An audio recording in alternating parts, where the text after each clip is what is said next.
미대 입시 변경 사항에 대해서 쭉 말씀드렸는데요. 이제 수시 전형에 대해서 말씀드릴 건데 제가 말씀드린 내용을 잘 기억하셨다가 같이 들어두시면 감사하겠습니다. 미대 입시 수시 전형 요소로는 실기, 학생부 교과, 종합, 논술, 적성이 있습니다. 네, 실기에서는 실기 일괄 전형이 있고 다단계 전형이 있고 특기자 전형이 있는데 보통 다단계 전형에서는 학생부 성적이 좀 좋은 학생들이 다단계 전형에 지원을 많이 하고요. 그다음에 실기 특기자 전형은 실기 대회에서 수상 실적, 그러니까 전국 단위 대회에서 3위나 4위 정도까지 입상한 학생들은 이 전형에 지원하게 되면 일단 경쟁률이 좀 줄어들고 그래서 다른 학생들보다 좀 더 수월하게 갈 수 있을 것 같습니다. 네, 학생부 교과는 교과 성적 중심으로 선발을 하는데 보통 실기 위주의 대학은 대부분 국어, 영어, 사회 영역을 많이 반영하는데 학생부 교과 위주 대학은 대부분 전 과목을 반영합니다. 그리고 요즘에 새로 많이 바뀐 게 교과만 100% 하는 게 아니라 출결과 봉사 점수를 반영하는 대학이 늘고 있어서 요거에 따라서 학생들의 그 학생 생활이라든지 요걸 잘 결정해야 될 것 같습니다. 학생부 종합에서는 학생부 생기부 안에 있는 비교과를 중심으로 하고 그다음에 서류, 미술활동 보고서, 자기소개서, 추천서, 그다음에 면접 등이 여기 요소가 됩니다. 학생부 종합에서 요번에 아까도 말씀드렸지만 이화여대가 수시에서 예체능 서류전으로 선발하는 거 계속 지금 제가 두 번째 설명드리는데 나중에 한 번 더 나올 것 같아요. 그다음에 고려대가 수시에서 15명을 단계별로 종합 전형으로 모집합니다. 논술은 대표적인 대학이 덕성여대, 홍익대, 경기대 이렇게 있습니다. 그다음에 적성 전형은 일반 다른 학과 모집에서는 적성 전형이 없어지고 있는 추세인데 미술대학에서는 지금 여전히 남아 있는데요. 대표적인 게 서경대, 한성대, 을지대, 한국산기대가 있습니다.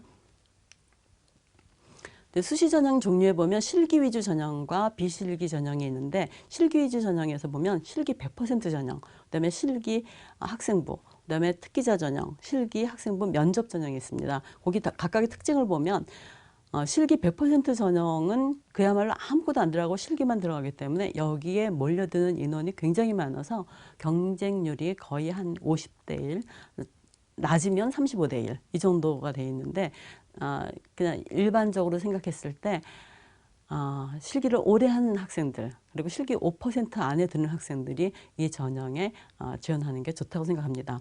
그다음에 실기하고 학생부 이렇게 같이 조합되어 있는 게 대부분을 이루고 있는데요. 학생부는 교과, 비교과, 그다음에 출결, 봉사 요것까지 들어갈 수가 있고요. 그다음에 실기 일관 전형에서는 학생부가 20에서 30%, 그다음에 실기가 70에서 80%가 대부분입니다. 실기 단계별 전형도 있고요. 그다음에 여기서 좀 봐줘야 되는 거는 실기는 각 대학별로 굉장히 많은 그 전형의 종류가 있어서 자기가 자신 있는 분야를 잘 선택해서 학교를 선택해야 될 것 같습니다. 네, 특기자 전형은 여기 지금 실기 위주 전형에도 특기자 전형이 있고 비실기 전형에도 특기자 전형이 있는데 실기 위주 전형에 있는 대학은 실기 재평가가 들어있어서 그 경희대 같은 경우에 2단계에서 실기 재평가 90이나 들어가서 실기 위주 전형에다 집어넣습니다. 그다음에 실기하고 학생부하고 면접까지 있는 데는 그 한남대에서 미술교육과이기 때문에 면접까지 집어넣는 것 같습니다.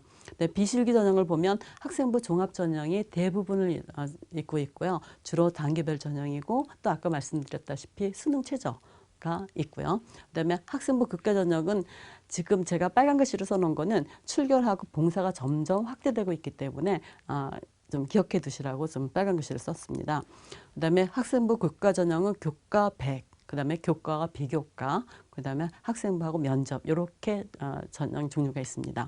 논술 위주 전형은 학생부 교과와 논술이 들어가 있습니다.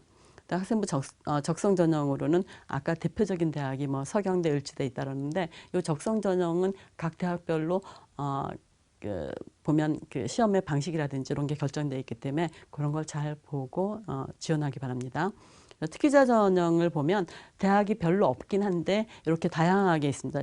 입상 실적 100으로 한 경우도 있고 그다음에 이렇게 단계별로 있고 그다음에 입상 실적과 면접, 그리고 학생부와 입상 실적 이렇게 있습니다. 수신의 전형별을 보면 학생부 교과가 16, 논술이 2%, 실기 위주가 60%, 학생부 종합이 22%인데 이 실기 위주 전형이 60%가 되더라도 사실은 여기에 들어갈 수 있는 학생들이 실기를 굉장히 오래 한 학생들, 그러니까 예를 들어서 우리가 얘기하는 재수생들이라든지 그런 학생들이 좀 유리할 거라고 생각합니다. 네, 수시 전형별 대표 대학을 보면 실기 중심 전형이 있고요. 그다음에 학생부 종합 전형, 학생부 교과 전형이 있습니다. 실기 100% 전형 저기 제가 이렇게 몇 가지 좀 넣어놨고요. 그다음에 80%까지 반영하는 데가 동덕여대고 70%는 숙명여대, 성신여대가 있습니다. 그다음에 학생부 종합전형은 이따가 자세하게 나올 텐데 일단 대표적인 대학이 홍익대, 이화대, 이화여대, 그다음에 뭐 서울대 비실기 정도 이렇게 있다고 생각하시면 되고요. 수능 최저 학력 기준을 항상 요구하고 있습니다. 학생부 교과 전형은 교과 100이 있고 교과와 비교과, 그다음에 학생부 면접이 있는데 면접이 있는 대학들은 주로 뭐 미술교과라든지 이런 대학에서 요구하고 있습니다. 실기 위주 전형에는 서울에 15군데, 인천에 2군데. 요거는 제가 자료를 찾을 때 실기 60% 이상 되는 대학을 이렇게 추려낸 것이니까 잘 눈여겨봐 주시기 바랍니다. 그리고 경기가 14군데, 대전이 4군데, 뭐 충남, 이렇게 충북 이렇게 있습니다. 네, 학생부 종합전형. 이게 학생들이 잘 몰라서 준비를 못하는 경우가 많아서 일부러 좀 이렇게 좀 크게 다뤘는데요. 미술적 소양을 객관적으로 평가한다 그래서 요거는 학생들이 학교 생활을 쭉 해나가면서 미술에 얼마나 많은 그 열정을 가지고 참여했는지 이런 것들을 알아보는 건데 그냥 쫓아다닌다고 되는 게 아니라 학생부의 그 생기부 같은데 이렇게 기록될 수 있게 학교에서 하는 활동을 잘 참여하고 이런 것들을 좀 주의해서 해줘야 되겠습니다.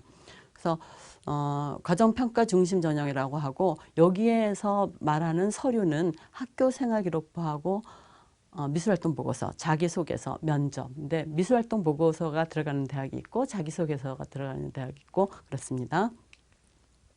학생부 종합전형이라는 거는 다시 한번 말씀드리면 과정평가, 그 다음에 어떤 게 들어가냐면 저런 서류, 뭐 생기부, 그 다음에 미할보, 자기소개서, 면접. 그다음에 비실기 전형은 비중이 점점 확대되고 있어요. 그러니까 홍대에서 비실기로 인원을 모집했을 때 다른 대학들에서 염려의 그 말씀들을 많이 했었는데 학생들이 거기 가서 잘하고 그다음에 좋은 성과를 내고 있고 그래서 다른 대학들이 그걸 롤 모델로 삼아서 점차 학생부 종합전형이 확대되고 있습니다. 그래서 지금 이번에 제일 많이 지금 학생들이 반겨하는 게 21학년도부터 이화여대에서 조형예술대학에서 전원을 종합전형으로 선발한다는 거. 그러니까 거기에는 서양화라든지 조소라든지 이런 과도 다 저기 포함되어 있습니다. 그리고 고려대는 당연히 정시로만 간다고 생각을 했었는데 지금은 내년부터는 이제 종합전형으로 15명을 선별하기 때문에 학생들이 여기에 대한 기대도 클 거라고 생각합니다. 그리고 디자인과에 집중돼 있으나 아까도 말씀드렸다시피 그냥 일반 회화과라든지 순수 미술 쪽으로도 확대되고 있는 추세입니다.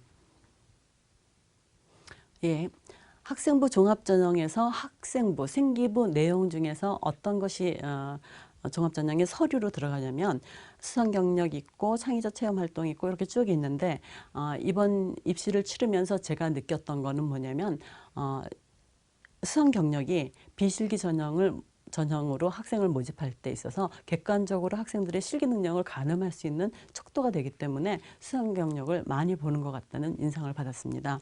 그다음에 창의적 체험 활동이라는 거는 동아리 활동이라든지 이런 거 자율활동, 진로활동 이런 걸 말하는 거고요. 그다음에 교과 학습 발달 사항은 교과 내용을 하는 경우도 있고 교과 성적을 주로 보는 경우도 있는데 1단계에서 그 교과 생기부를 보는데 한양대학교 같은 경우에는 제외라고 제가 써놨는데요. 요건 1단계에서 학생부로 몇 20배수를 뽑는데 그거는 단순하게 그 정량 평가가 아니라 정성 평가로 해서 그 안에 출결이라든지 이런 것까지 전부 다 보기 때문에 한양대를 특별히 여기다가 써놨습니다. 그다음에 세부 능력 및 특기사항, 그다음에 독서 활동 사항, 이것도 이제 미술에 관한 독서를 말하겠죠. 근데 사실은 그 서울대라든지 이런 곳에서는 다양한 독서 내용이 있는 것도 되게 도움이 많이 됩니다. 그다음에 행동 특성 및 종합 의견, 그다음에 재능 기부 봉사 활동이라는 거는 학생들이 뭐 미술로 자기 재능을 기부해서 벽화 활동을 한다든지 아니면 어떤 시설에 가서 아이들한테 미술 교육을 교육 지도를 한다든지 그런 걸 말하는 겁니다. 그다음에 이제 미술 관련 방과후 학교는 학교에서 실시하는 미술 관련에 가서 실기를 한다든지 이론을 한다든지 그런 걸 말합니다. 네, 미술 활동 보고서 주요 내용은 요거는 주로 이제 홍대를 중심으로 제가 쭉 작성을 했는데요. 미술 활동 보고서에서 교과 5개, 비교과 10개를 쓸 수 있는데 교과 5개는 미술 교과 활동, 그 안에 미술에 관계된 거 아니면 다른 과목인데 미술 활동을 한 과목이 있으면 미술 교과 활동에다 집어넣을 수 있습니다. 그리고 홍대 같은 경우에는 교내외 미술 관련 행사에 참여한 것도 집어넣을 수 있는데 이화여대나 동덕여대 같은 경우에는 학교장의 허락을 받지 않은 활동은 쓸 수 없고 생기부에 주로 써 있는 내용을 쓸 수 있기 때문에 이대 같은 경우에는 비교과 활동이 5개 기입하게 돼 있습니다. 그다음에 미술 관련 방과후 학교 수업, 그다음에 미술관하고 전시장을 관람한 거라든지 독서 활동이라든지 동아리 활동 같은 경우에는 정규 동아리, 그다음에 자율 동아리. 교내의 전시 활동도 주요 내용에 들어가는데요. 전시 활동은 학교 내에서 교육 활동에 기입되어 있으면 학생들이 쉽게 생기부에 기록이 될 수 있는데 남을 수 있는데 만약에 그런 게 없으면 어떤 절차를 거쳐야 되냐면 아이들이 전시를 할 수 있는 그 작품이 모아지고 아이들이 모아지면 교사들이 결제를 받고 그 결제된 맡은 서류를 아이들한테 보관하게 하고 있다가 나중에 서류를 제출하면 그렇게 해서 쓸 수 있으면 됩니다. 그다음에 미술 재능 기부 활동 아까 말씀드렸다시피 벽화라든지 미술 교육 활동이라든지 아니면 어떤 행사에 가서 이렇게 그 무대를 고쳐준다든지 무대를 꾸며준다든지 이런 것들도 포함됐습니다. 미술관 및 박물관 체험 프로그램에 참여하기 위해서는 학년 초에 굉장히 빠르게 움직여야 되는데 3월 달에 계획서가 나오면 여러 학교 선생님들이 굉장히 발빠르게 참여를 신청하셔서 어떤 경우에는 하고 싶어도 못하는 경우가 굉장히 많아서 좀 다른 애들보다 좀 서류를 갖추는데 좀 미비할 수 있으니까 좀 일찍 서두르는 게 좋겠습니다. 그다음에 미술 영재 프로그램을 참여한다든지 그다음에 미술 거점 학교에 참여한다든지 근데 미술 거점 학교에 참여한 거는 미술 교과 활동에 기록할 수 있습니다. 미술 거점 학교에서는 점수가 나오기 때문에 그거는 미술 교과 활동으로 들어가고요. 그다음에 자율 창작 및 작품 활동. 이건 학생들이 조그만 작품들을 쭉 모아서 이렇게 스크랩을 한다든지 아니면 블로그에 넣는다든지 아니면 요즘은 SNS 뭐 이런 거에다가 모아놓은 것도 하나의 주요 내용이 되겠습니다. 학생부 종합전형대학은 서울에 14군데나 있고요. 이렇게 쭉 있는데 세종에 홍익대가 있고요. 이거 한번 잘 봐두시기 바랍니다. 그다음에 교과 전형은 내신 성적 100%를 반영하는데 주로 미술대학은 아까도 말씀드렸다시피 국어, 영어, 사회를 하고 그다음에 상위권 대학들은 전 과목을 반영하고 그다음 홍익대는 미술 과목도 반영한다고 아까 말씀드렸습니다. 그다음에 교과 전형 대표적인 대학으로는 계속 많은 인원들을 뽑는 게 경기대나 덕성여대 같은 경우에 이런 경우에 많이 있으니까 그것도 보시고요. 홍익대, 서울의 교과전형 캠퍼스 자율전공, 그다음에 예술학과 이런 데서는 교과전형도 뽑습니다.